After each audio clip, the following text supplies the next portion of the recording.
ఏడుపాయల వనదుర్గమాత ఆలయం ఇంకా జలదిగ్బంధంలోనే ఉంది.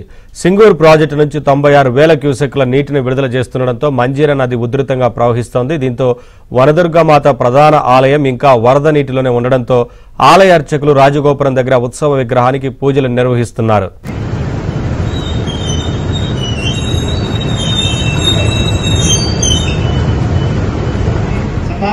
पूजयामि इंद्रं पूजयामि अग्निं पूजयामि यमं पूजयामि नैवेद्यं पूजयामि वरिष्ठतेन मकुटप्रदीपैर् नीराजयन्ति सततं तव पादपीठम् अस्मादघं समस्तशरीरमेतन् नीराजयन्ति सततं तव पादपीठम् अघोरे ఏడుపాయల వనదుర్గమాత ఆలయం ఇంకా జలదిగ్బంధంలోనే ఉంది. సింగూరు ప్రాజెక్టు నుంచి 96,000 క్యూసెక్ల నీటిని విడుదల చేస్తుండటంతో మంజీర నది ఉధృతంగా ప్రవహిస్తోంది. దీంతో వనదుర్గమాత ప్రధాన ఆలయం ఇంకా వరద నీటిలోనే ఉండడంతో ఆలయ అర్చకులు రాజగోపురం దగ్గర ఉత్సవ విగ్రహానికి పూజలు నిర్వహిస్తున్నారు.